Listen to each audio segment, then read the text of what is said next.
Evangelho de São João, 21, versículo 18, diz assim, ó. Na verdade te digo, que quando eras mais moço, te arrumavas, andavas por onde querias. Mas quando já fores velho, estenderá tuas mãos e outro te amarrarás e te levarás para onde tu não queiras ir. Olha, né? Que realidade. Na verdade te digo que quando era mais moço, te arrumavas e andavas por onde querias. Mas, quando já fores velho, estenderá tuas mãos e outro te amarrará e te levará para onde tu não queiras. Oh, meu querido, aqui é uma verdade, né? Você já parou? Esses dias eu estava pensando assim, né? A você que trata a tua avó de qualquer jeito, né? A você que trata o teu avô de qualquer jeito. Você já parou para pensar que daqui a um tempo o teu filho vai falar assim, daqui tua carteira de motorista não vai mais sair, né? Você não vai mais dirigir. Daqui teu cartão e a tua senha, agora eu vou administrar teu dinheiro, vou lá receber para você. Eu vou fazer isso, vou fazer aquilo. Não, a senhora não sai de casa. Esses dias de pandemia a gente vê aí que as pessoas aí, né? Tem pais e mães que não estão podendo ver os filhos e os filhos falam, não, mãe, não saia de casa, o filho saindo. Não, pai, não sai de casa, mas o filho e a filha estão saindo. Você não pode sair. Tem pai, tem mãe que está há 3 meses que não vê o nascer do sol, né? Não sabe o que é sair um pouco para fora da casa. E a gente vê que tudo que o inimigo está querendo trabalhar é fazer com que a vida se transforme em algo... Para muitas pessoas, uma vida infeliz. Uma vida que ele vai passar 40, 80, 60, 87 anos. E ele vai chegar nos 87 anos e falar assim, o que eu vi e o que eu vivi da vida. Tinha um programa no Fantástico, uma parte do Fantástico que era até anotei aqui, era um tema que eles falavam assim, o que eu vi da vida? Aí os artistas iam lá e falavam, né? Falava assim, eu vi tal coisa. E um dia eu me emocionei quando eu vi aquele Paulo Silvino, ele falando do filho dele que sofreu um acidente, né? E ele estava contando a história do filho, falando que naquele momento que o filho sofreu aquele acidente, ele começou a viver uma nova história, uma nova etapa pela vida do filho, a luta para que o filho sobrevivesse. E eu quero perguntar para você, o que você já viu da vida? Talvez você já viu muito dinheiro na tua mão. Talvez você já viu muito emprego que veio para você e você desperdiçou cada um deles. Talvez você perdeu muitas oportunidades na vida. Talvez você já perdeu casa, perdeu cargo. Talvez você já viu a sua vida passar assim, ó, em prazos de minuto. Alguém colocou a arma diante de você e falou assim, hoje acaba a tua vida. Você estava andando de moto, indo trabalhar, de repente caiu e de repente sofreu um acidente. Você falou, será que é agora que eu vou, né? O irmão Edson que conta, né? Será que é agora que eu vou passar? Será que é agora que eu vou enfrentar? Será que eu vou embora? Quantas vezes você foi passar por uma cirurgia? Às vezes você falou, será que agora o Senhor vai me recolher? Será que chegou o dia em que eu vou encontrar o Senhor face a face? Então a vida passa muito rápido para cada um de nós. A vida, durante a vida nós perdemos pessoas queridas, perdemos pai, perdemos mãe, perdemos filho, perdemos neto, perdemos pessoas que amamos, perdemos tantas coisas. Mas aqui a Bíblia está falando que quando nós éramos moços, a gente fazia o que a gente queria, a gente andava por onde a gente queria, a gente fazia o que a gente queria, mas quando é velho, a gente vai ter algumas restrições. A gente vai aonde a gente não quer, porque o filho vai colocar e falar, não, agora você vai comigo nesse lugar e aqui você não sai, porque nós seremos conduzidos. E a vida passou e nós não aproveitamos, nós não realizamos, nós não produzimos. Por isso, meu querido, João está trazendo aqui uma palavra de reflexão a todos nós. Nesses dias aqui já estamos indo para 4 meses que estamos enfrentando esse problema, enfrentando essa situação, e no mundo todo. E a gente está vendo a nossa vida passando dia após dia, e a gente está vendo, e a gente fala assim, como é que vai ser, como que vai ser? Você já parou para pensar como que vai ser daqui a 2 meses? Aonde nós vamos estar daqui a 2 meses? Se vai ter emprego, se não vai ter emprego, se vai ter comida, se não vai ter comida. E a gente fica ali meditando, pensando. Querido, se você ficar pensando no que vai acontecer no futuro, a gente vai ficar doido. Se você ficar pensando no que vai acontecer daqui a 2 dias, daqui a um mês, a gente vai ficar.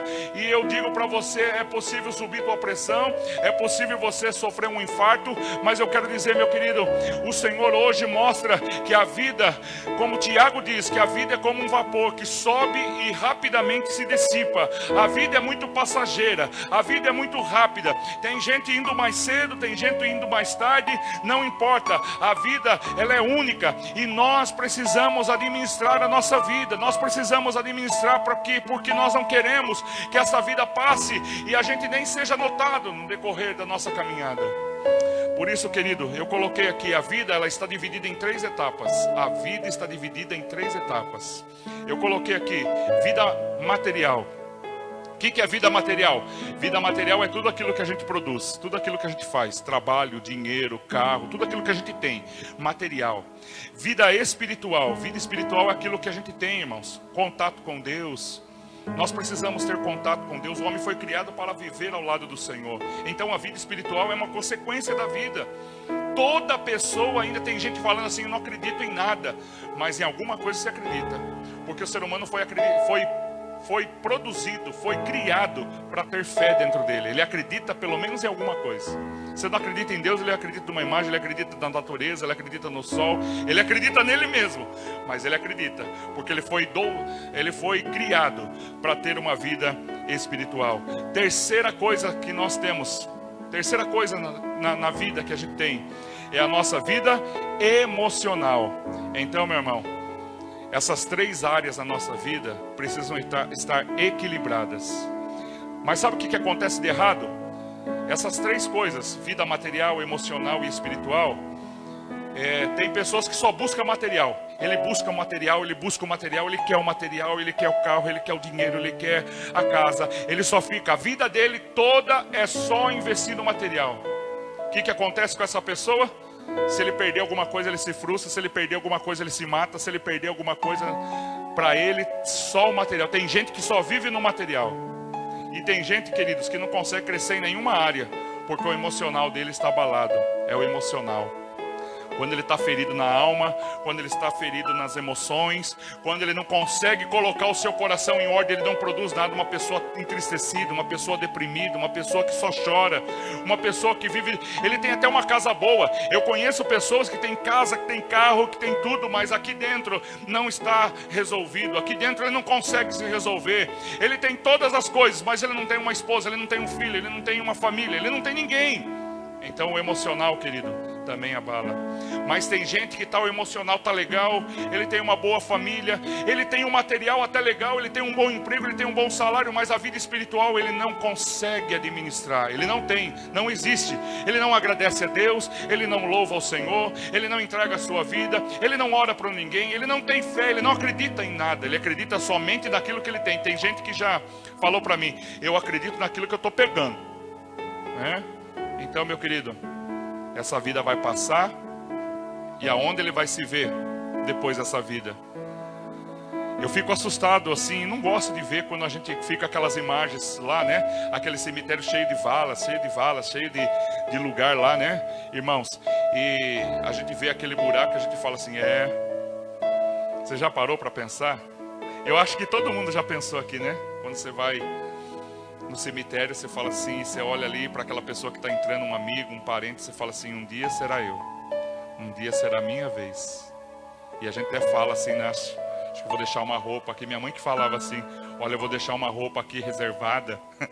Eu falo, mãe, para com isso. Uma roupa nova, para que quando eu morrer, eu quero que coloque eu nessa roupa aqui, para mim bem vestida, bem arrumada. Para com esse negócio de loucura.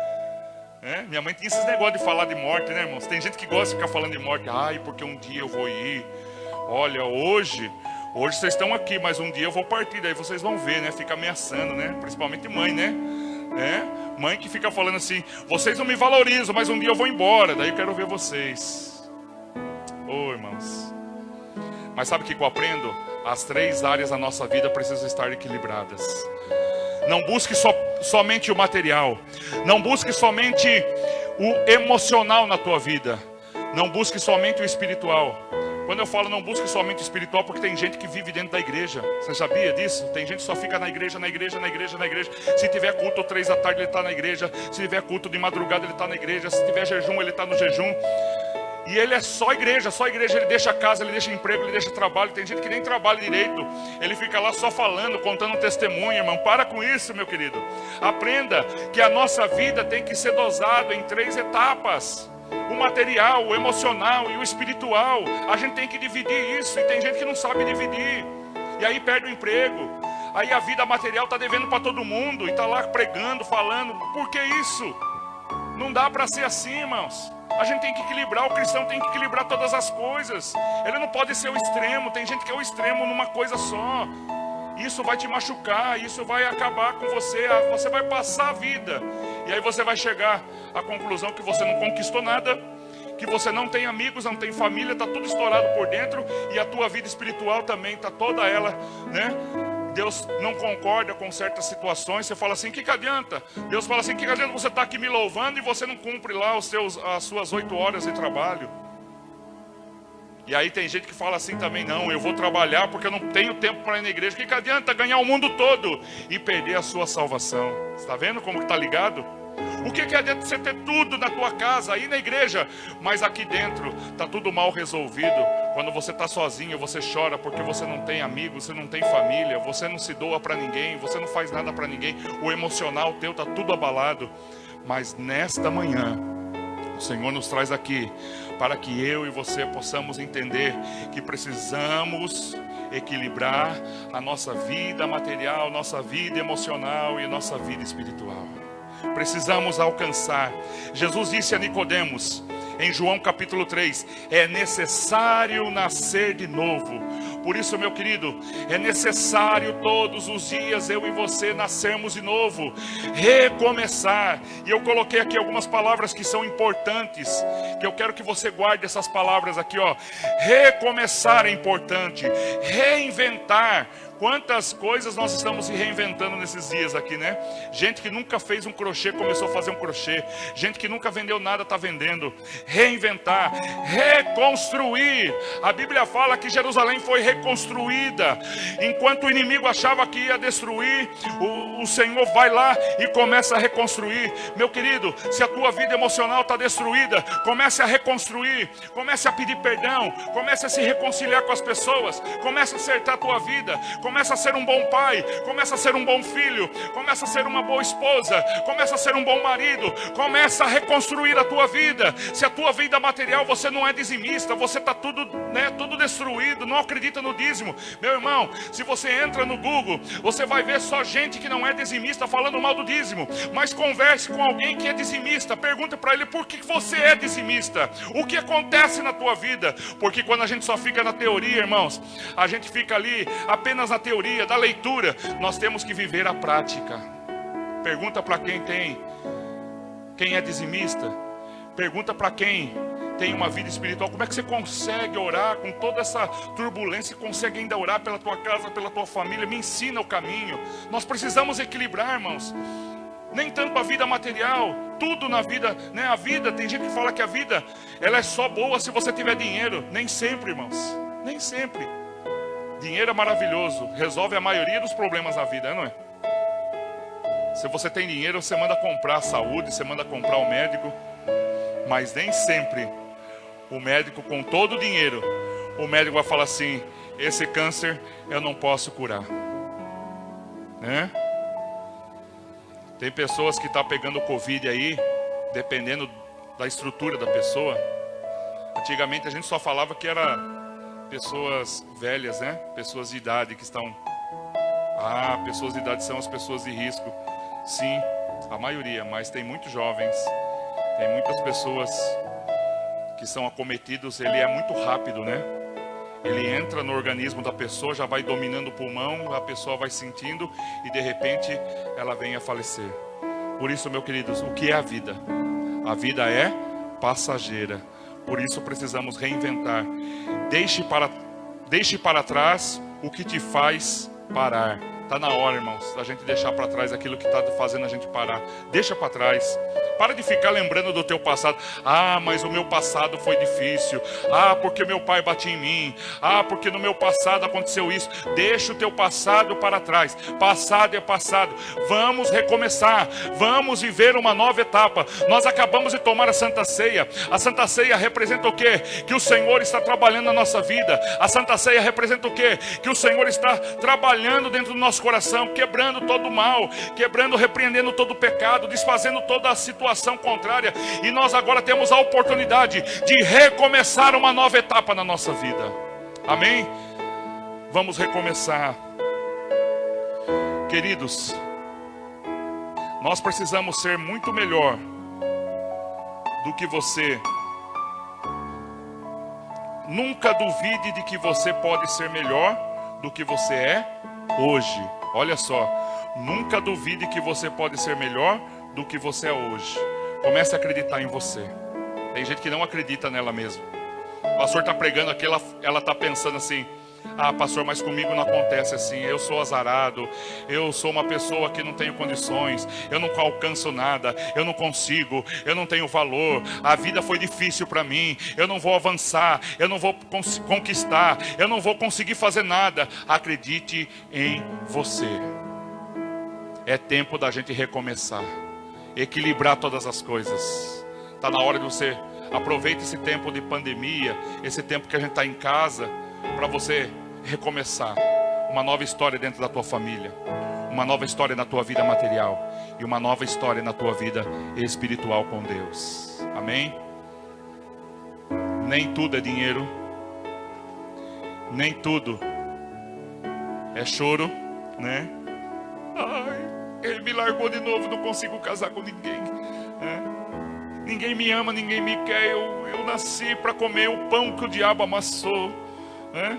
Tem gente que só vive reclamando: porque eu estou sentindo já que o corona vai me alcançar, só eu que vou pegar, eu vou morrer nesta vida, eu vou morrer aqui, meu filho não ama, meu marido não me ama, ninguém me quer, nem o pastor cumprimenta eu. Meu Deus. E passa a vida reclamando da vida. Olha para você, olha no espelho: mas eu sou feia, pastor, eu sou feio, não consigo ninguém. Dá uma ajeitada, corta o cabelo, pinta o cabelo, passa um batom, coloca uma roupa nova, vai fazer caminhada, vai fazer uma ginástica, reinventa novamente, recomeça a tua vida. Não espere o dia em que a sepultura te chamar para dentro dela, mas comece hoje uma ressurreição dentro de você. Você não está morto. O inimigo, ele pode dizer que tudo acabou na tua vida, o inimigo pode tentar te paralisar, o inimigo pode dizer que você é frustrado em todas as áreas, e dizendo assim: não, nada vai acontecer na tua vida, é uma maldição na tua vida, é algo ruim na tua vida, nada vai dar certo para você. Mas a última palavra vem do Senhor, e nesta manhã Deus está falando: recomeça, porque eu vou te fortalecer, eu vou te abençoar, eu vou te dar sabedoria, eu vou te ajudar as tuas mãos. Aleluia. Pastor, não vou entregar o currículo porque eu tenho mais de 50 anos. Entrega, porque os teus caminhos estão nas mãos do Senhor. Glória a Deus. Glória a Deus. Aleluia. E eu vou terminar essa palavra aqui com um testemunho. Posso contar, César? Né? O pastor está louco para contar um testemunho aqui, irmãos. O Cezão falou assim: pastor, pode contar meu testemunho, eu autorizo contar meu testemunho. O Cezão e a Maria, né, um casal, eles trabalham na mesma empresa.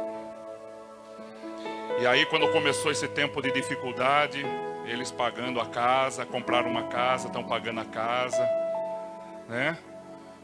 E aí, o que acontece? Chama o Cezão e a Maria lá, fala assim: vocês estão, né, estou dispensando vocês. Beleza.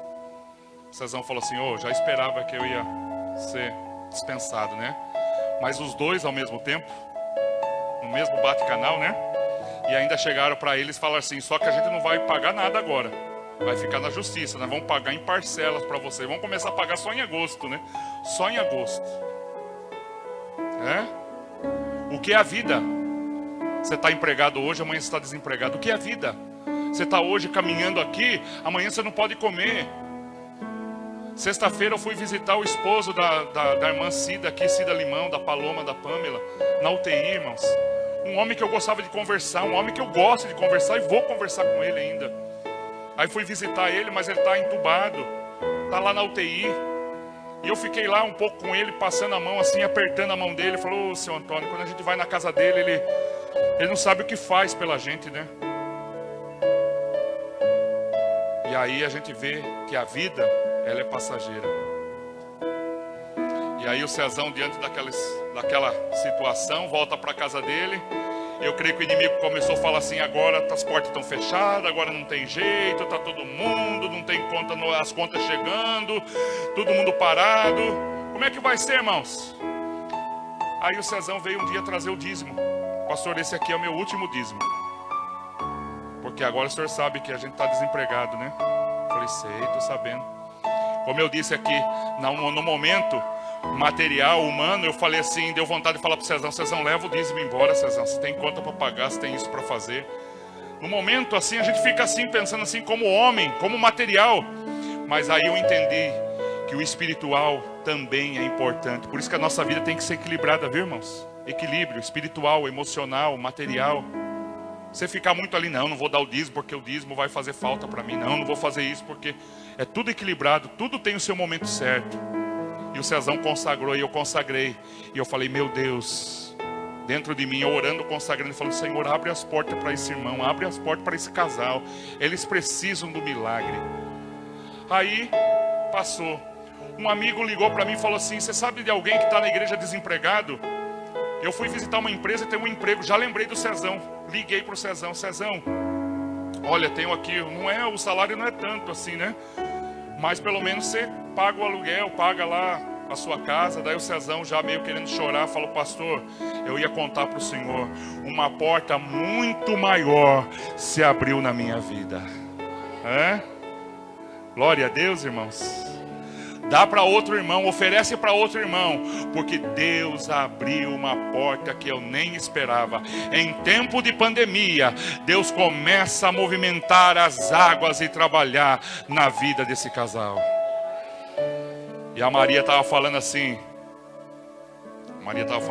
pastor, e eu também estou fazendo entrevista, né?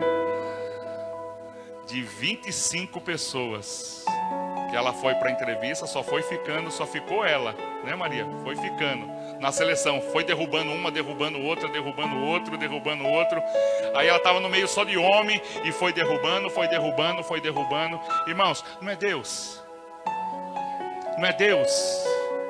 Por isso, meu querido, saiba de uma coisa: Deus está no controle de todas as coisas. Não duvide. Não fique desacreditado, mas é nesse momento que Deus quer refazer a nossa vida da onde nós paramos. Deus tem um milagre para a tua vida. Deus tem milagre para você. Amém. Diz assim, Lucas capítulo 1, versículo 28, diz assim: e entrando o anjo onde ela estava, disse: salve, agraciada, o Senhor é contigo, bendita és tu entre as mulheres. E vendo ela, turbou-se muito com aquelas palavras, pois considerava que saudação seria esta. Disse-lhe então o anjo: Maria, não temas, porque achaste graça diante de Deus.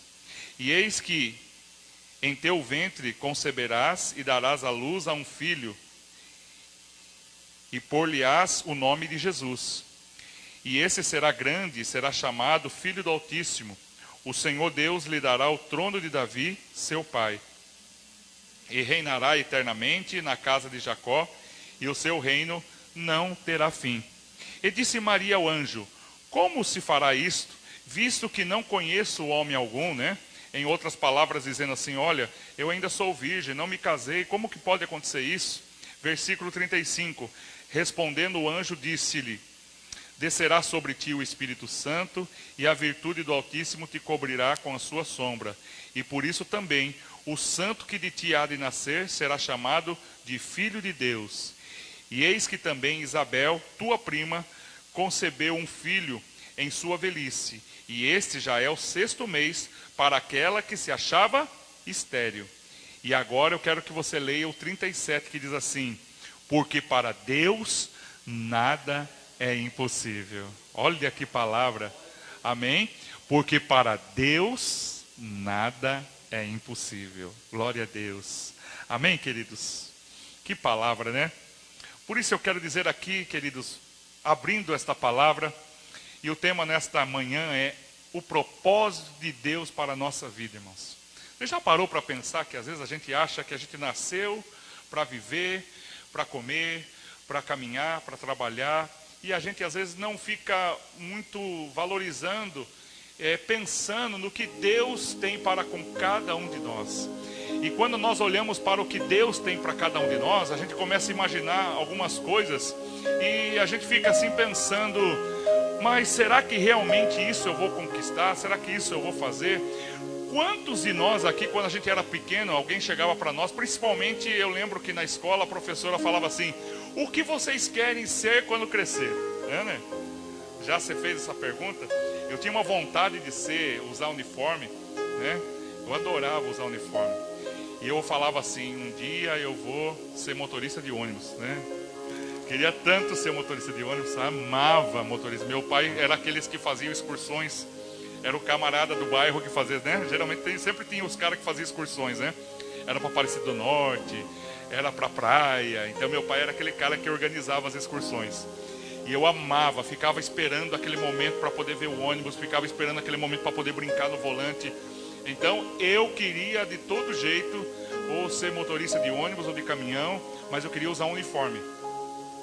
Aí eu vi que estava demorando demais, eu fui para a Guardinha Mirim, né?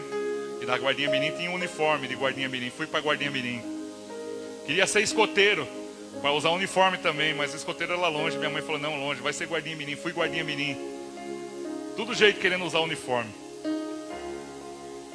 E aqui estou eu, né, irmãos? Não fui motorista de ônibus, não fui policial militar, pastoreando igreja. Que loucura, né?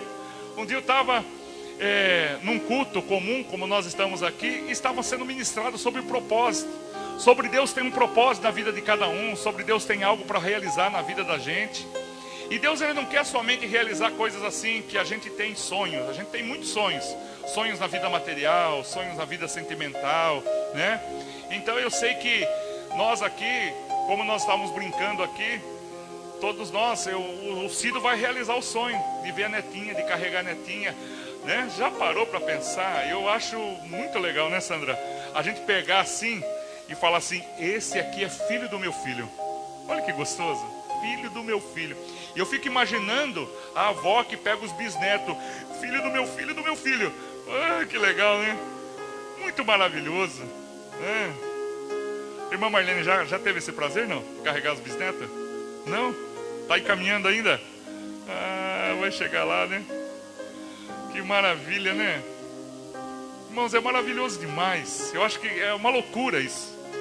Da gente chegar na nossa realização, da gente pegar aquilo que saiu de dentro de nós.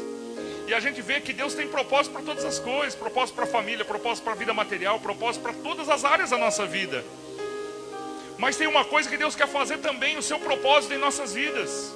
E eu estava naquele culto e uma pastora me chamou e falou assim: eis que estou separando você do meio dos teus irmãos e você vai pregar minha palavra. Eu falei assim: não, essa pastora está embalada. Quem? Eu? Ah, imagine, né? Eu ri dentro de mim. Assim como foi com Sara. O anjo vai lá e fala: Abraão, a tua esposa vai dar luz, ela vai ser concebida, Deus vai ser. E lá dentro da tenda, Sara escutou as conversas, né? Porque não sei se ela só foi naquela época, porque as mulheres não são assim, né? De escutar conversa, né? Você está falando lá no fundo, a mulher está lá no quarto, ela grita de lá assim: ó, esqueça de falar isso aí, ó. Ouvido biônico, né? E Sara riu. E aí o anjo fala assim: por que tua esposa está rindo? Deus vai abençoar. E aqui a gente vê que Deus escolhe uma menina.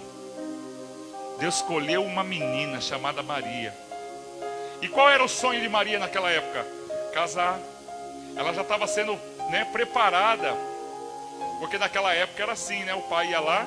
Já imaginou, Rubens? O pai ia lá e falava assim: olha, minha filha vai casar com o teu filho. Eles negociavam, não tinha esse negócio não, né? De amor, né? De você conhecer a pessoa, era finança, né? Você acha que o Rubens vai entregar a L para qualquer um? O Rubens chegava lá e falava assim, o que o senhor tem aí? Daí o pai falava assim, meu filho tem 5 vacas, o dote, ele tinha que dar um dote. E a gente percebe que José era um homem já velho, mas José tinha né, num lugar onde né, era um lugar que ele tinha uma carpintaria. Então, a mãe de Maria, o pai de Maria falou, não, vou já fazer uma aliança já com José. José tem um comércio, tem uma carpintaria, vou colocar minha filha, ele tem um bom dote. Então Maria já estava prometida. Maria estava imaginando o dia dela casar, imaginando, né, a lua de mel dela, imaginando tantas coisas. Será que José vai me levar para conhecer Jerusalém? Vai me levar para conhecer algumas coisas? Como que vai ser minha viagem de lua de mel? Maria estava ali pensando como que vai ser minha festa. De repente, vem um desconhecido, uma pessoa que aparentemente parecia um profeta, parecia um sacerdote, né? Tem gente que acha que o anjo apareceu assim, todo de branco, com asa. Maria ia sair correndo, assustada. Já imaginou? Não, ele apareceu comum, como um homem comum, e chegou assim, ei Maria, agraciada, você é abençoada. Deus me manda te dar um recado para você. Maria, ela fica ali esperando. Aí o anjo aquele homem começa a falar assim, eis que dentro de você tem um filho. Dentro de você vai gerar um filho. Ela fala, sim, né? Ela pensou, quando eu casar, né, vou ter um filho, quero gerar um filho. Ela falou, não. O anjo pega e fala assim, não. Aquele ser, né, aquele profeta fala, não vai ser assim. Porque do céu vai descer, o Espírito do Senhor vai conceber, e essa criança você dará o nome de Jesus, porque ele será reconhecido como Filho de Deus. Ele será chamado o escolhido, ele será o Salvador. Olha a incumbência. E todos eles sabiam que Jesus nasceria, porque havia muita profecia, muita coisa. O Salvador nasceria, mas que Maria seria o canal, essa ela não esperava. Maria jamais imaginou que ela seria o canal por onde o Salvador nasceria. E naquele momento Maria falou, mas como pode ser assim? Eu ainda sou virgem, eu ainda não casei, como pode acontecer tudo isso? E o Senhor disse assim, olha, sabe lá tua parente, ela não era estéril? Ela falou, sim. E ela já não está no 6º mês de gravidez? Ela falou, sim. E aí o anjo completa, porque para Deus nada é impossível.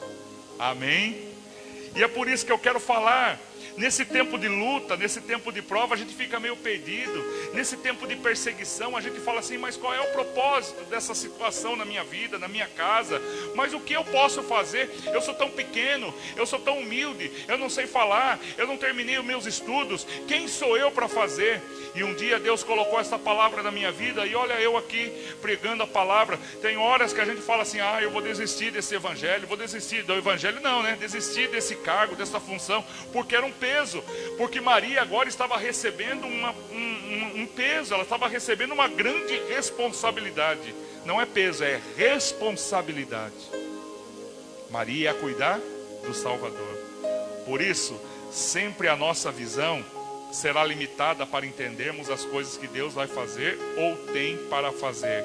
Queridos, sempre a nossa visão é limitada nas coisas que Deus tem para fazer ou que vai fazer na nossa vida. A gente não tem ideia do que Deus vai e pode realizar e deseja realizar na nossa vida. Às vezes, irmãos, nós passamos anos e anos e anos e a gente não vai entendendo, e as coisas vão se fechando na nossa vida, a gente não vai entendendo. A gente vai falar, por que as coisas estão se fechando? É porque Deus quer colocar você no propósito dele, porque Deus quer te ensinar em alguma coisa, porque Deus quer colocar você numa área, porque Deus quer fazer uma mudança, uma transformação na tua vida. Deus tem propósitos. Eu contei um testemunho agora no primeiro culto da manhã sobre um casal aqui na igreja. Eles trabalhavam junto, né? O Cezão com a Maria, eles trabalhavam na mesma empresa. E no mesmo dia chamaram os dois lá e falaram assim, vocês dois estão demitidos, né? E o Cezão falou, puxa, se mandasse eu embora e a Maria ficasse, um ia sustentar a casa, mas os dois no mesmo momento, no mesmo tempo, e eles foram mandados embora. E ainda falaram assim, olha, e a gente não vai pagar a rescisão de vocês, a gente vai parcelar a rescisão de vocês, só vamos começar a pagar em agosto. E as contas? Como é que eles vão pagar? Você já parou para pensar? E naquele momento o Cezão falou assim: e agora? O que vai ser da nossa vida? E Deus, em momento de pandemia, em momento de porta fechada, Deus move as águas. E ainda nesse mesmo mês, Deus abriu uma porta grandiosa na vida do Cezão, irmãos. Deus é fiel, Deus é poderoso, Deus é maravilhoso. Deus abriu uma porta grandiosa. Vai trabalhar numa multinacional onde ele jamais sonharia de entrar. O Cezão falou assim: pastor, eu jamais sonharia. Se eu ficasse ali naquele lugar, naquele trabalho, eu ia ficar mais 4 anos, eu ia ficar mais 5 anos. Eu não sabia o que Deus estava preparando para a minha vida. E aí, para completar o testemunho, ele diz assim: e a Maria começou a fazer, né, uma entrevista, foi fazer uma entrevista, fez entrevista, foi para um teste com 25 pessoas. Aí ela ficou só no meio de homens e agora ela ficou sozinha. Então eu falei: Maria, se só você restou, então significa que vem vindo coisa boa na tua vida. Sabe por quê, irmãos? Os propósitos de Deus são diferentes dos nossos propósitos. Quando a gente acha que para nós a nossa visão é limitada, quando a gente acha que a gente está perdendo, o Senhor está dizendo assim: não, é agora que eu vou começar a trabalhar na tua vida, é agora que eu vou começar a fazer uma grande obra na tua vida, é agora que eu vou fazer algo que talvez os seus olhos nunca conseguiram alcançar. E eu vou dizer para você: acredite em você, acredite que Deus está no controle, acredite que o Senhor vai fazer uma obra grandiosa na tua vida. Maria tinha sonho para a sua vida. O que você vai ser quando crescer? Por isso, meu querido, a nossa dificuldade é entender o que Deus tem para as nossas vidas. Por isso, o anjo começou a trazer a revelação: Maria vai ser assim, vai ser assim, vai ser assim, vai ser assim. Por isso, meu querido, quando você não estiver entendendo nada do que estiver acontecendo, apenas olhe para o Senhor e fala: mas para o meu Deus nada será impossível. Para o meu Deus nada será impossível. Eu já vi tanta gente quebrar a cara, né? Ah, porque vai acontecer isso, né, irmãos? O Senhor de vez em quando dá um susto na negada, né? Vai lá, a pessoa lá. Até eles ficaram meio sem graça já, né? Aquelas pessoas que falam do tempo, né? Como é que é aqueles que falam? Meteorologista, né? Eles vão lá no jornal: olha, amanhã vai amanhecer chovendo. Aí amanhece sol. Olha, amanhã vai ter sol, amanhece chovendo. Parece que Deus fala assim: vocês não sabem de nada. É? Aí eles vão lá e falam assim: olha, gente, é previsão. Nós vamos falar aqui de previsão, porque está tudo acontecendo ao contrário, está tudo desregulado. Oh, meu querido, muitas vezes a gente tem um caminho, mas Deus tem outros caminhos para a nossa vida. Deixa Deus trabalhar, deixa Deus fazer. Não fique lutando. Às vezes Deus está colocando algo no teu coração para você fazer em favor de alguém, em favor da obra do Senhor. Deixa Deus usar você. Pare de lutar, pare de falar: não, eu não vou fazer. Não, o pastor me chamou, mas eu não vou fazer, eu vou entregar. Tem gente que só pensa em entregar: não, vou entregar tudo, vou entregar meu cargo, vou entregar isso, vou entregar aquilo. E aí, irmão, você vai viver do quê? Vai ficar na tua casa esperando as coisas acontecerem? Vai ficar lá na tua casa sem fazer a obra do Senhor? A vida passa muito rápido. Como eu preguei de manhã, ela vai passar. Faça a obra do Senhor, ganhe almas, mude a tua casa, mude a tua família. É melhor você servir a Deus do que você ficar na tua casa frustrado, sem alcançar ninguém. Quando chegar no final da vida, você fala: não ganhei uma alma, não fiz uma obra, não realizei nada por ninguém, não construí nada de história espiritual e nem material na minha vida. Irmãos, tem gente que fica vendo todas as coisas passando diante dos olhos deles, a oportunidade vai passando e ele não aproveita nenhuma delas. E eu quero dizer, meu querido, aproveite aquilo que Deus está colocando na tua vida. Amém? E aqui, queridos, entenda que o que Deus tem para a tua vida é muito maior do que a tua visão. Muito maior. Muito maior do que Deus tem para você. Amém? A Bíblia fala que Davi, quando ele olhou para o gigante, muitos não queriam enfrentar o gigante, mas Davi sabia que ele tinha unção. Alguns tempos atrás, né, vamos dizer assim, um mês atrás, Davi recebeu uma unção e o profeta falou assim: você será o novo rei de Israel. E quando Davi, depois de um mês, Davi vai lá no meio da batalha, vai levar um queijo, um alimento para os irmãos que estavam na batalha. E quando ele chega lá, ele vê o gigante Golias. Davi não pensa duas vezes. Opa, eu tenho a unção do Senhor. Eu posso vencer esse gigante. Davi sabia que ele tinha a unção. Moisés, irmãos, Moisés, quando ele achava que estava pronto, a Bíblia fala que Moisés, ele matou um egípcio, porque o egípcio estava batendo num hebreu. Ele foi lá, matou, assassinou. Daí quando ele viu que ele tinha feito aquilo lá, Moisés fugiu, ficou 40 anos esquecido do deserto. Até que Deus vai lá e fala: Moisés, volta, porque eu vou te usar. Aí Moisés fala: Senhor, mas eu já estou aqui há tanto tempo, eu já constituí família, eu já estou há 40 anos aqui. Aí o Senhor fala: não, é você que eu vou usar. É você que eu vou usar.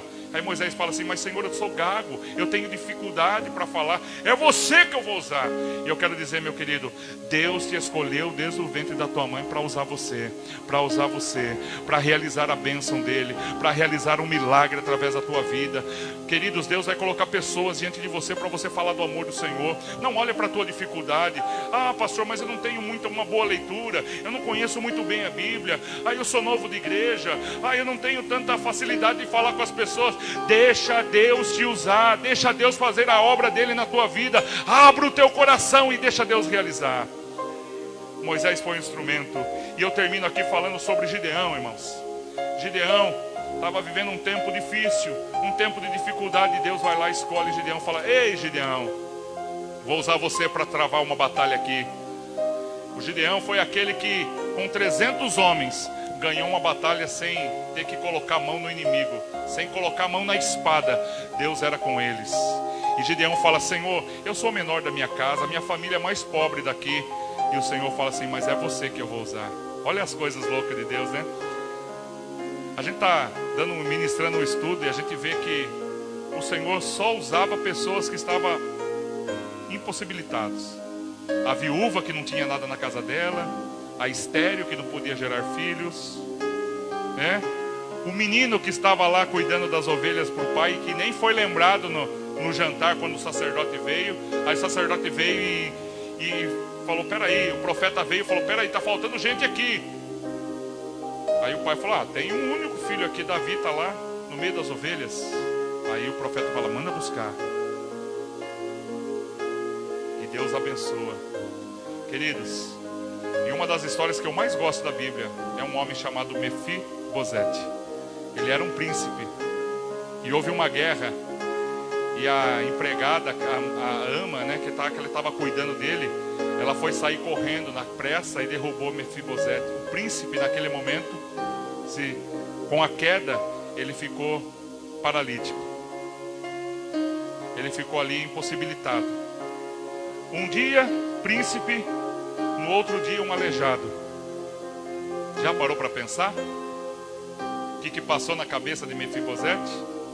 Aí vão lá e deixam ele numa cidade escondida, chamada Lodibar, a cidade dos esquecidos. E às vezes você está aí achando assim: ah, eu sou um esquecido, eu não vou conseguir nada na minha vida, eu não vou alcançar nada, né? Nada vai dar certo na minha vida. E de repente o Senhor vai lá.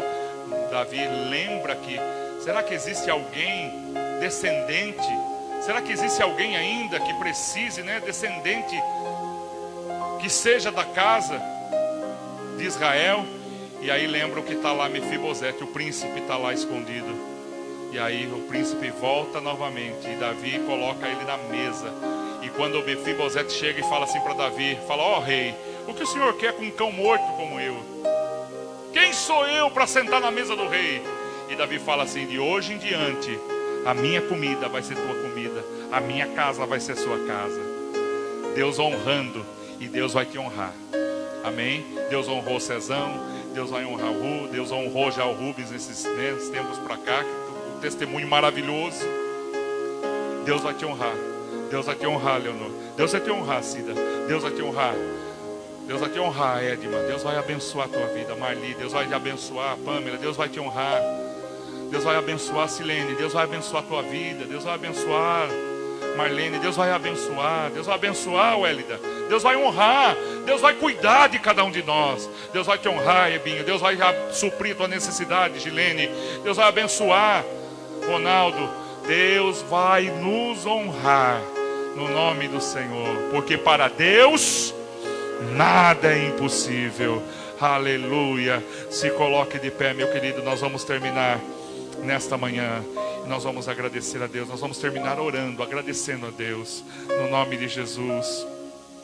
Aleluia. Vamos agradecer ao Senhor.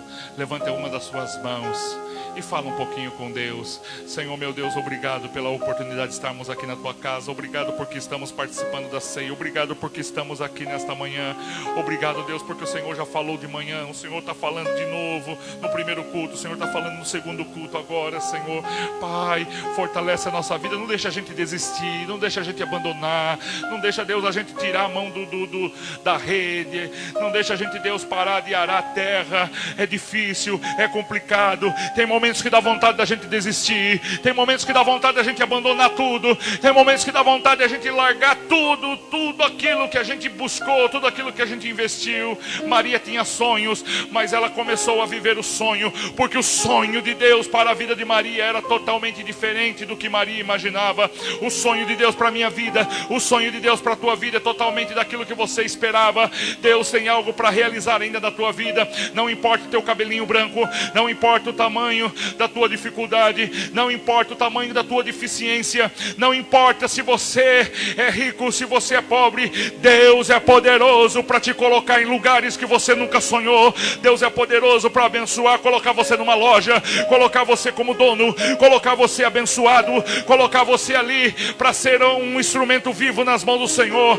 Quem falou que você não pode pregar a palavra, ter uma célula na tua casa? Quem falou para você que você não consegue, que você não vai ver os seus filhos descer nas águas do batismo? Para Deus nada é impossível. Deus pode mudar o cativeiro, Deus pode mudar a existência, Deus pode trazer filhos na tua velhice, Deus pode mudar a tua casa, Deus pode mudar o teu filho, o teu neto, Deus pode mudar a tua família, Deus pode mudar áreas da tua vida. E eu declaro a bênção do Senhor em todas as áreas da tua vida. Recebe o bom de Deus, recebe o bom de Deus, recebe o Espírito do Senhor, recebe a graça do Senhor sobre a tua vida, recebe o poder do Senhor em todas as áreas. E eu declaro a paz na tua vida, na tua casa, na tua família, no nome de Jesus. Meu Deus, abençoa cada um dos teus filhos, renova, restaura, edifica, fortalece, e nós te agradecemos. Amém. Graças a Deus. Essa igreja foi plantada com muito amor. E eu queria dar um testemunho. Quinta-feira passada, eu sentei, por causa do ventilador, eu sentei lá no fundo, lá na última cadeira. E o pastor Alexandre estava pregando aqui, estava ministrando.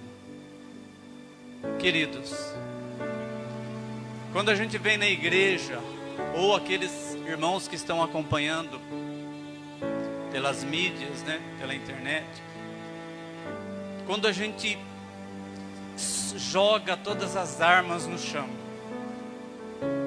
quando a gente vem com o coração desarmado para ouvir a palavra de Deus, o Espírito Santo fala tremendamente com a gente. E eu sentado naquela última cadeira, o pastor Alexandre pregando, passou um filme na minha cabeça, assim, nos últimos 15 anos da minha vida. É como se antes do culto eu tivesse tido uma conversa com o pastor Alexandre e contado para ele tudo o que eu passei nos últimos 15 anos. Foi tremendo a ministração do Espírito Santo de Deus na minha vida. E eu estou experimentando nesses dias de pandemia que nós estamos passando, nesses dias de reclusão, nesses dias de isolamento. Embora eu esteja trabalhando, a minha empresa está trabalhando, porque nós trabalhamos com produtos de primeira necessidade, de higiene e limpeza. Mas nós estamos experimentando um mover de Deus tão grande na nossa vida, de coisas que era para nós termos feitos há muito tempo atrás e não conseguíamos, porque às vezes faltava confiança no nosso Deus. Ah, mas você é um pastor, embora recém-formado, mas você está na igreja há muito tempo. Irmãos, é incrível como o Espírito de Deus transforma a nossa vida. Quando você está com o seu coração desarmado, quando você está com o seu coração pronto para receber aquela palavra que o Espírito Santo quer falar para você. E nesta noite não vai ser diferente. Eu quero que você desarme o seu coração. Você que está ouvindo, você que está assistindo pela televisão, desarme o seu coração para que o Espírito Santo fale com você nesta noite. Se a sua vida ainda não começou a ter mudanças, que ela comece agora.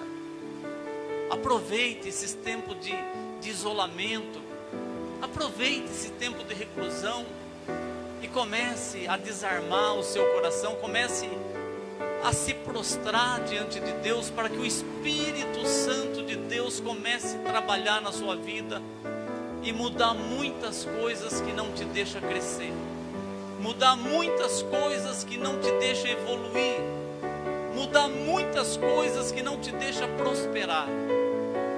Amém? Na minha introdução, eu queria dizer assim, que nós poderíamos dizer que o ministério de Jesus aqui na terra, ele está fundado em 2 pilares. Primeiro, o grande amor ao próximo que Jesus tinha e que nós devemos ter. O grande amor aos mais fracos, aos humilhados, aos explorados e que nós devemos ter. Segundo, o plano de salvação que Deus traçou para o homem. O plano de salvação que Jesus falava, pregava, que a vida eterna, um reino que há de vir, o plano de salvação que Deus traçou para tirar o homem do pecado e da prisão do pecado, da prisão que o inimigo colocou o homem. E para isso Jesus usou muitas parábolas. Jesus usava muitas parábolas comparando, preste bem atenção, irmãos. Essa palavra tem revelação hoje para você. O pregador, quando ele vai pregar, ele ora e pede para que Deus traga a palavra, traga a revelação da palavra. E não é diferente comigo. Eu peço para Deus me traz revelação. E Jesus usava de parábolas comparando o reino de Deus, o reino dos céus, com situações que nós vivemos aqui na terra. Muitas parábolas. Eu vou dizer algumas rapidinho. Mateus capítulo 9. Jesus estava pregando nas aldeias, nas cidades da região, e quando ele viu aquela multidão de pessoas sofrida, doente, explorada, faminta, Mateus capítulo 9 diz que Jesus, ele teve uma grande compaixão daquele povo, porque ele dizia assim, porque eles viviam desgarrados e errantes como ovelhas que não têm pastor. Jesus se moveu de uma grande compaixão de ver aquele povo abandonado, aquele povo escravizado. Mateus 22, a parábola das bodas do filho do rei. As bodas do filho do rei. Olha, mais uma vez Jesus comparando o reino de Deus, o reino dos céus, com situações na terra. Um rei fez um grande banquete, uma grande festa, porque o seu filho ia casar. E aquele rei mandou convidar as autoridades de toda a região, de todos os reinados, de todas aquelas cidades circunvizinhas. O rei mandou convidar as autoridades, pessoas que tinham um certo poder, uma certa posição social, para vir no casamento do seu filho. Mas aquelas pessoas se recusaram. Em alguns lugares pegaram os seus mensageiros, os mensageiros do rei, e espancaram e mataram.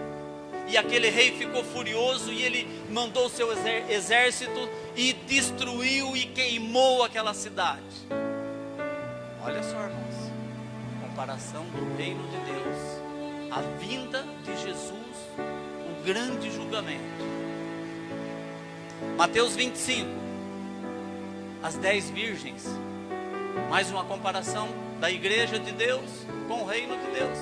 10 virgens, 5 foram esperar o noivo e levar o óleo nas lâmpadas, nas lamparinas, e levar o óleo extra, porque não sabiam a hora que o noivo ia chegar. E 5 nécias que levaram somente a lamparina e o pouco óleo que tinha na lamparina. Comparação da igreja, a igreja que busca o Espírito Santo, espera Jesus voltar, espera o noivo voltar, e a igreja que não está nem aí. Eu vou na igreja quando dá, eu vou na igreja por obrigação, e assim por diante. Marcos capítulo 4, o reino de Deus é como um homem que lança semente na terra, e ele lança a semente e ele vai dormir, e como a própria terra frutifica, a própria terra germina, não depende do homem. Quando aquele homem acorda, abre os olhos e levanta, já existe uma grande lavoura com grandes espigas. E ele diz assim: depois convém meter a foice, porque é chegada a hora da ceifa. Mais uma comparação com o reino de Deus, a vinda de Jesus.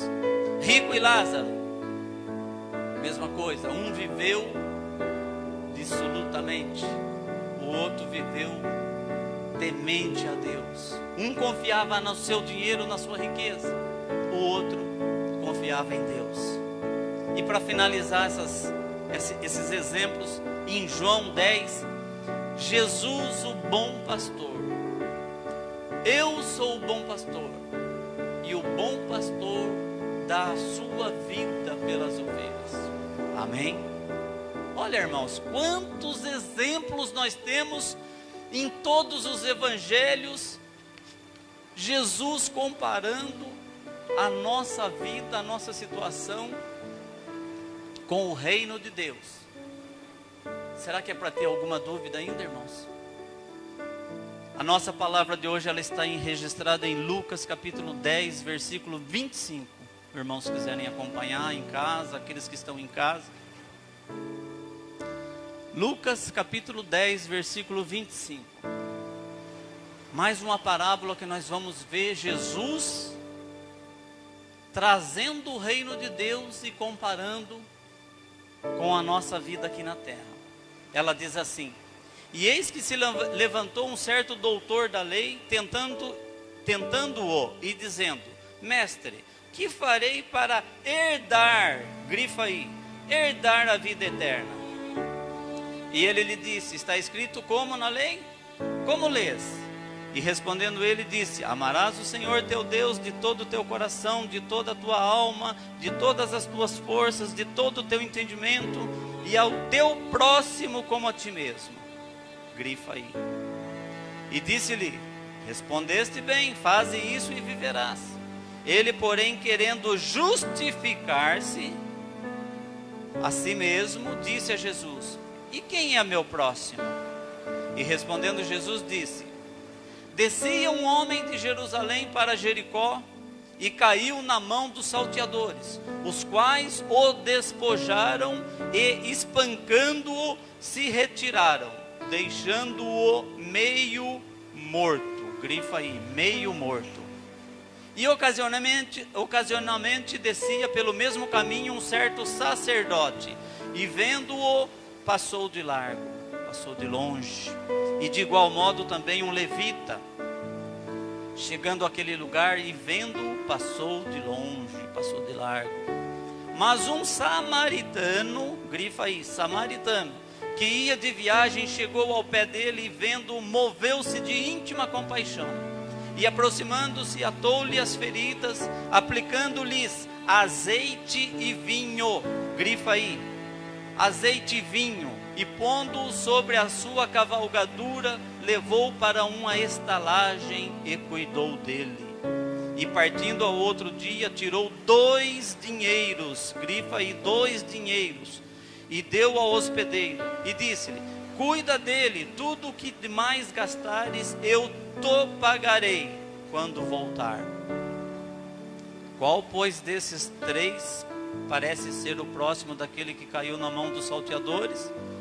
Aquele homem respondeu: o que usou de misericórdia para com ele. Disse Jesus: vai, faze da mesma maneira. Amém. Glória a Deus. Eu falei grife aí para vocês marcarem essas palavras, porque nós vamos trabalhar com elas. Irmãos, nessa parábola não é diferente. Aquele homem, ele era um doutor da lei. Doutor é como se nos nossos dias de hoje fosse um advogado, um juiz. Era aquele que conhecia a lei de Moisés, porque a lei de Moisés era uma lei religiosa, mas também era uma lei que regia ali o povo de Israel. Embora o Império Romano comandava, mas quem regia as leis era o próprio povo judeu. Então as leis de Moisés continuava tendo poder para prender, para matar, para fazer valer a lei. No versículo 25, aquele homem pergunta assim: o que eu farei para herdar a salvação? Eu costumo falar que ninguém pode fazer nada para herdar alguma coisa. Amém? Eu não posso fazer nada para herdar uma fazenda no Mato Grosso, se eu não tiver algum parente que algum dia comprou aquela fazenda e aquele parente morreu e deixou como herança para mim. Não é verdade? Você não pode fazer nada. Aquele moço queria fazer alguma coisa para ser salvo, para herdar a salvação, mas nós não podemos fazer nada para herdar alguma coisa, porque uma herança é um direito. Quem tem direito tem, quem não tem, não tem. Amém? Herança, é direito. Versículo 29. Querendo justificar-se, quem é meu próximo? Essa pergunta quer estabelecer um parâmetro. Olha o que aquele doutor da lei estava querendo manipular alguma coisa para pegar Jesus.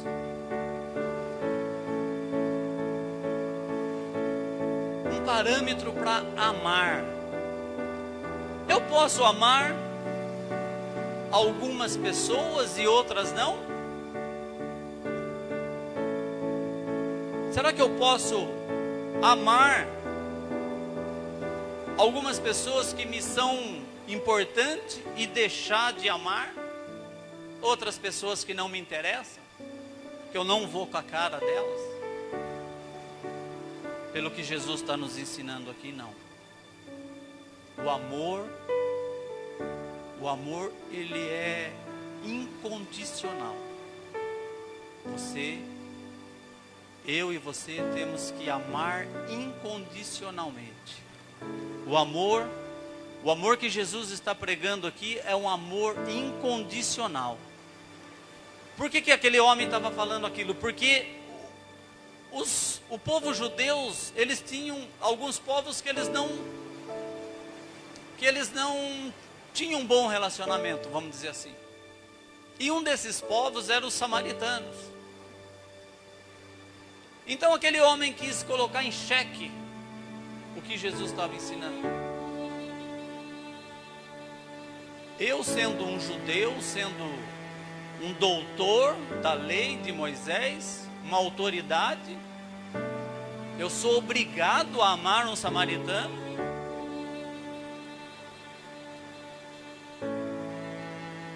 Versículo 30. Jesus é tremendo, irmãos. Eu vou dar uma pausa aqui para dizer uma coisa para você. Jesus é tremendo. existem alguns livros do escritor Augusto Cury, que ele fala sobre o homem mais inteligente da história. O mestre, outro livro, O Mestre Inesquecível.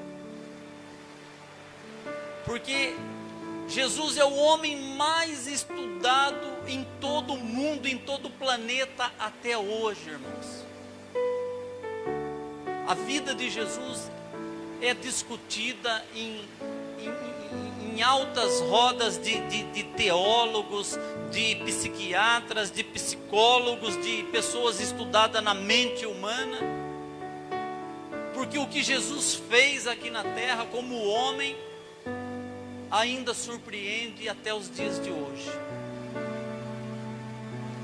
E Jesus coloca aqui, no versículo 30, aquele homem ficou meio morto. Como que é meio morto? Como que pode uma pessoa meio morta? O que quer dizer? O que Jesus queria dizer meio morto? Meio morto, Jesus, sabe o que Jesus está querendo falar aqui? Uma pessoa totalmente dependente de outras pessoas. É isso que Jesus está revelando aqui, meio morto. Se você pegar uma pessoa meio morta e colocar num paraquedas e soltar lá de cima de um avião, o que vai acontecer? Ela vai morrer, né? Ela vai morrer. Se você pegar uma pessoa meio morta e jogar ela num rio, para ela atravessar o rio nadando, o que vai acontecer? Ela vai morrer, porque ela está totalmente dependente de outras pessoas. Por isso que Jesus usou essa palavra meio morto. Eu e você estávamos meio mortos antes de conhecer Jesus. Olha a revelação, irmãos. Eu e você estávamos meio mortos, dependendo totalmente de alguém chegar e cuidar de nós e nos resgatar, porque certamente nós iríamos morrer. Amém? Certamente, se você não tivesse conhecido Jesus, eu não sei de que maneira, de que forma você conheceu Jesus, mas certamente você iria morrer. E quando eu digo morrer, eu digo condenação eterna. Versículo 31. Certo sacerdote passou de largo, porque ele era um homem importante, ele não poderia ser visto cuidando de uma pessoa abandonada, jogada, talvez um mendigo. Por que Jesus usa a palavra sacerdote, a figura do sacerdote? Jesus usa a figura do sacerdote porque o sacerdote era um representante, pelo menos entre aspas, esse aqui, um representante de Deus. O sacerdote deveria ser uma pessoa que teria que ser o primeiro a correr para socorrer alguém que está meio morto, alguém que está dependente. Mas aquele sacerdote passou de longe. Opa, não quero me envolver. Irmãos, se você pedisse para eu colocar um título nesse sermão, eu colocaria esse título aqui, coloquei até aqui nas minhas anotações: Jesus, o bom samaritano. Aí vai ter controvérsias, né? Jesus, o bom samaritano. Mas Nilson, isso aí é uma loucura. Jesus era judeu e os judeus não gostavam dos samaritanos. Mas é exatamente isso que Jesus está trazendo nessa parábola. Jesus está trazendo nessa parábola que o amor incondicional, ele não difere de raça, de religião, ele não depende de cor, de pessoas. O amor incondicional difere de intimidade com Deus. Intimidade. Você tem que amar, você tem que ser como Jesus foi aqui na terra. É isso que Jesus está falando aqui. As igrejas de hoje, a gente vê igrejas grandes, palácios, pastores. Irmãos, tem pastor famoso aí que cobra 30 mil, 40 mil reais para ir pregar numa igreja. E para ele ir pregar, tem que ter no mínimo de 400 pessoas, senão ele não vai, mesmo a igreja pagando.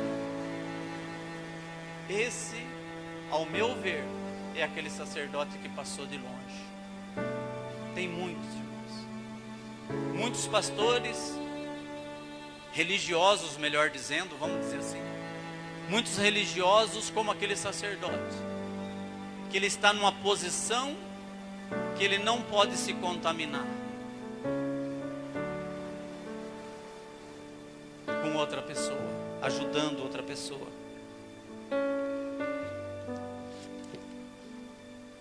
Versículo 32. Um levita passou de longe. Olha a sabedoria de Jesus, irmãos. Você prestou atenção no que nós estamos falando aqui? Por que Jesus usou a figura do sacerdote, que era uma pessoa respeitadíssima na época? Agora Jesus usa a pessoa de um levita. Aquele levita desceu e viu aquele homem todo arrebentado, meio morto, e passou de longe.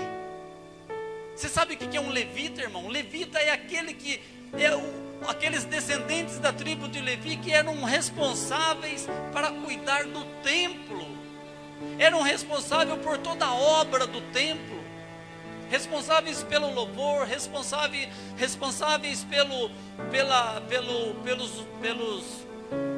pelas ofertas, responsáveis por toda a manutenção do templo. Era uma posição, digamos assim, uma posição social invejável. Olha, aquele é um levita.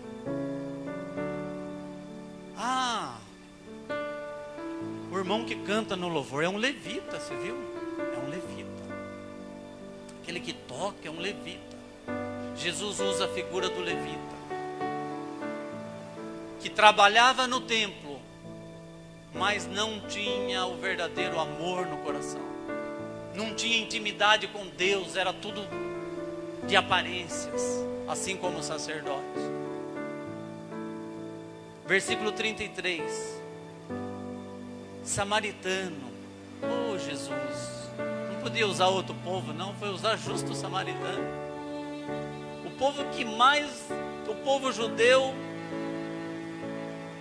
detestava o povo samaritano, porque o povo samaritano era um povo que misturou um pouco de judeu com um pouco das tribos que vieram lá da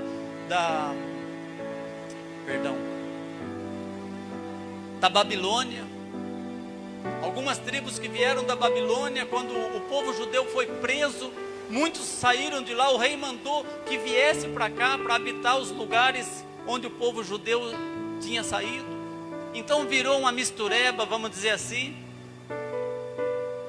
E aquele povo misturado, que tinha deuses, era um povo profano, eles eram um povo odiado pelos judeus da época. E quem que Jesus vai usar? Oh, Jesus, não podia usar um judeu bonzinho, não. Jesus não usou um judeu bonzinho. Jesus usou a pessoa de um samaritano. Aquele samaritano que era desprezado, moveu-se de íntima compaixão. Oh, glória! Versículo 33. Aquele samaritano chegou diante daquele homem todo arrebentado, meio morto, e o samaritano se moveu de íntima compaixão. Você lembra o que nós lemos no começo? Jesus vendo aquele povo miserável, aquele povo abandonado, explorado, Jesus se moveu de grande compaixão. Olha aí, irmãos, a revelação. Jesus estava falando dele mesmo. Jesus estava falando para aquele moço: olha, você tem que ser como eu sou. aquele samaritano se moveu de grande, de íntima compaixão.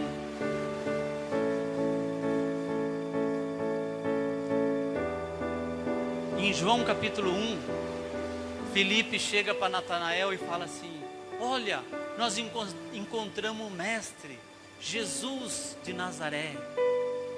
Natanael fala assim: mas pode vir alguma coisa boa de Nazaré? Então Jesus também era discriminado, Jesus também era assim. O povo judeu, muitos diziam assim, os fariseus: essas obras que ele faz é feitiçaria. Jesus também era discriminado. Assim como o povo judeu discriminava o povo samaritano, Jesus se colocou no lugar do samaritano. Glória a Deus. Versículo 34, mais revelação, irmão. Mais revelação no versículo 34, presta atenção. Aquele samaritano cuidou das feridas daquele homem, passando azeite e vinho nas feridas. O azeite, ele é o óleo que representa o Espírito Santo. E o vinho é o sangue de Jesus que nos perdoa de todos os nossos pecados.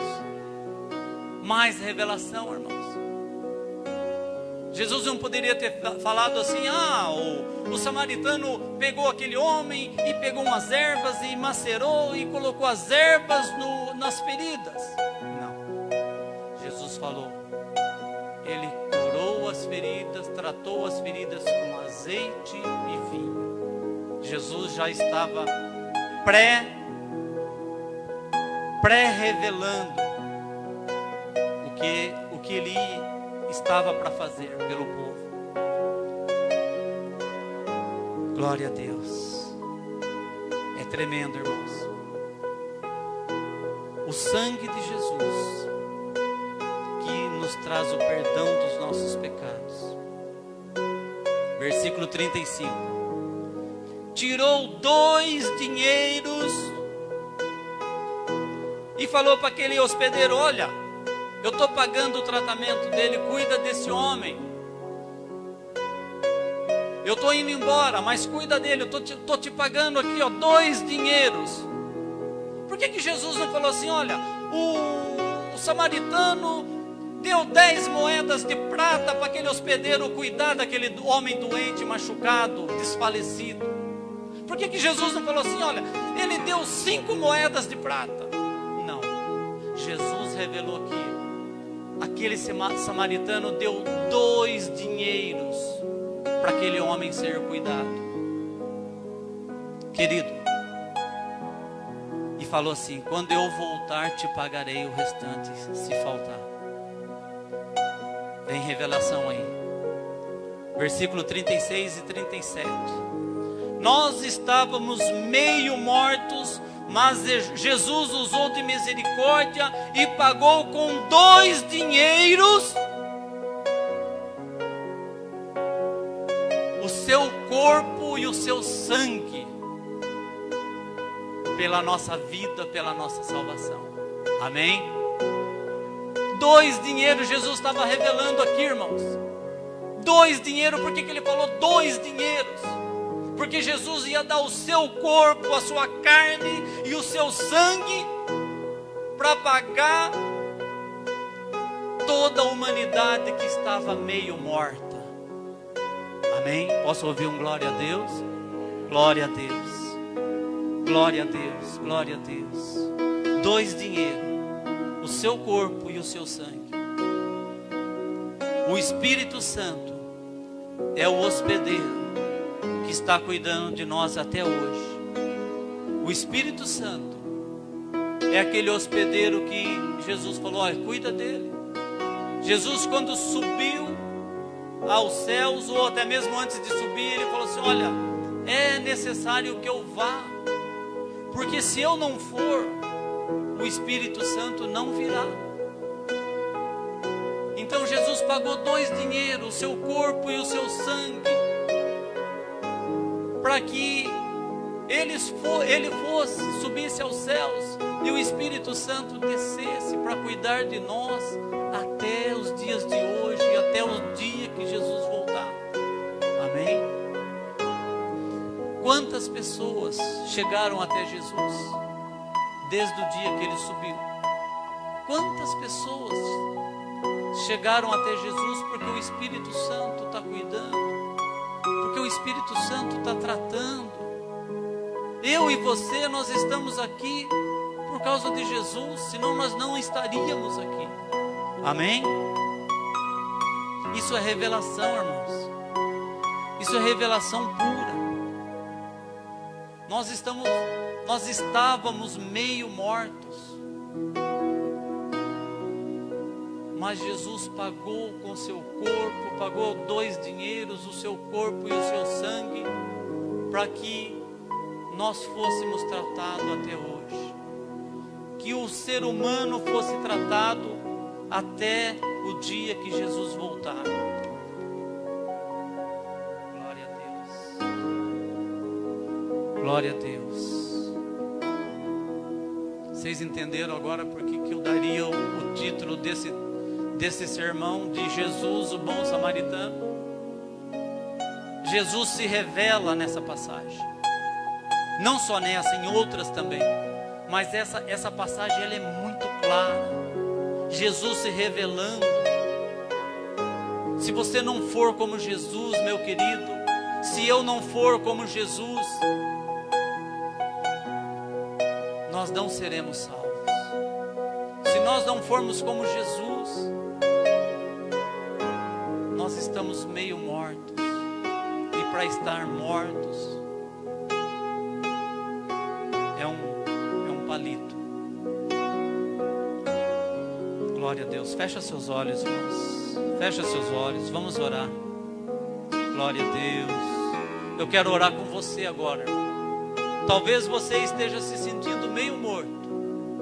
Talvez você possa dizer assim: Nilson, eu vim para a igreja hoje, mas eu vim desanimado. Eu vim meio morto, eu quase não chego aqui na igreja. Talvez você esteja se sentindo assim, meio morto, como Jesus falou. Talvez você esteja quebrado financeiramente. Talvez você esteja se sentindo falido, como aquele homem que foi roubado, aquele homem que foi deixado desfalecido. O diabo roubou suas finanças, o diabo roubou o seu emprego,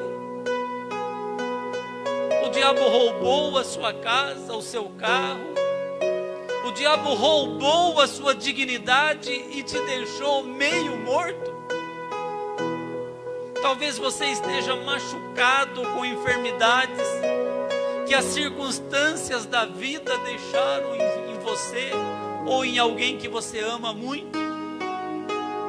Oh Senhor, Jesus, o bom samaritano, quer passar azeite nas suas feridas. Jesus, o bom samaritano, quer carregar você no colo e colocar você num lugar seguro, uma estalagem segura. Jesus, o bom samaritano, já pagou as nossas dívidas com 2 dinheiros, o seu corpo e o seu sangue na cruz do Calvário. Senhor Deus, oh Pai querido, venha curar as nossas feridas, Senhor. Senhor, restaura essa igreja, Pai. Espírito Santo, restaura, Senhor, aqueles que estão em casa, aqueles que estão assistindo, aqueles que estão machucados. Espírito Santo, e restaura aqueles que estão meio mortos em casa, desanimados, estão sem forças para reagir, estão sem dinheiro às vezes. Espírito Santo, restaura, cura as feridas. Espírito Santo, restaura as finanças. Pai querido, nós precisamos do Teu milagre, Senhor. Nós precisamos do Teu azeite, Senhor. Nós precisamos do teu vinho, Senhor. Venha restaurar a nossa vida. Venha restaurar esta igreja, Senhor. Venha restaurar aqueles que estão em casa, Senhor. Traz cura. Oh, Espírito Santo, eu profetizo a cura sobre aqueles que estão em casa. Espírito Santo de Deus, eu profetizo, Senhor, que o teu Espírito entre em cada lar agora. Traz a cura. Passa azeite nas feridas. Passa o vinho, que é o teu sangue, restaurando, perdoando os pecados. Aqueles que estão errantes, Jesus se moveu de grande compaixão por aquele povo que estava errante. Oh Jesus, passa o teu vinho perdoando os pecados, passa o teu sangue perdoando os pecados, restaurando a igreja. Ó Deus, que quando tudo isso passar, Senhor, a tua igreja seja cheia do teu Espírito.